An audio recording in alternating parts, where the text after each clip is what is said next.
Bonjour à tous, aujourd'hui on se balade en Suisse près de Genève dans la charmante petite ville de Colonie, lieu choisi pour le dernier roman de Joël Dicker, Un animal sauvage, paru chez Rosie & Wolf. Tout commence le 2 juillet 2022 à Genève pendant un braquage. Les deux voleurs, casquette et cagoule, disposent de 7 minutes pour réaliser leur forfait.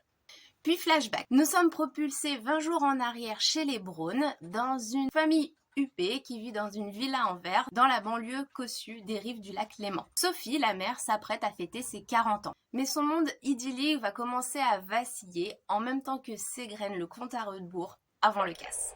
4, 3, 2, 1, 0.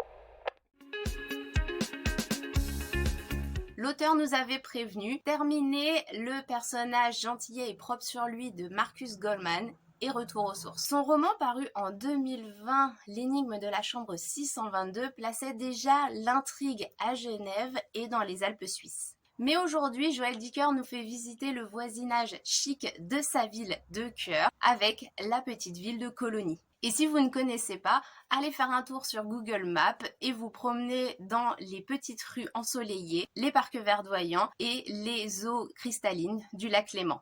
Ça fait rêver. On démarre l'histoire par un conte de fées contemporain. Sophie et son mari Arpad Braun sont parfaits. Voiture de luxe, villa avec piscine, job de rêve, mais en plus ils sont beaux, ils sont complices et fous amoureux.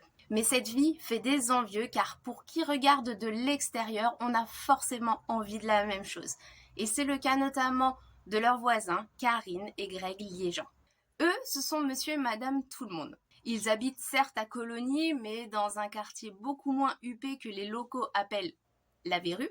Ils ont des boulots passe-partout, des enfants turbulents, une vie sociale quasi inexistante, et côté amour, on repassera. Je n'en dirai pas plus de peur de spoiler, car le moindre détail a son importance, comme toujours dans les romans de Joël Dicker. Ce qu'il faut retenir malgré tout est l'intrigue labyrinthique de ce roman psychologique qui alterne les temporalités et les points de vue multiples mais sans jamais tomber dans la complexité. Les personnages, bien qu'ils soient des archétypes, présentent des personnalités riches et complexes et aucun n'est laissé de côté malgré leur nombre croissant. Ils évoluent avec grâce et fluidité dans ce ballet psychologique. C'est précis, c'est clair, on sait où l'on va et l'atmosphère reste intacte du début jusqu'à la fin. Ce roman s'affirme comme un thriller psychologique de qualité. Encore une fois, Dicker nous permet de nous évader dans les thématiques de la culpabilité, du mensonge, de la rédemption et de la vengeance, thématiques qui lui sont chères car déjà présentes dans ses anciennes parutions. Et si vous souhaitez découvrir d'autres coups de cœur de cette rentrée littéraire d'hiver 2024, n'hésitez pas à vous abonner à la chaîne.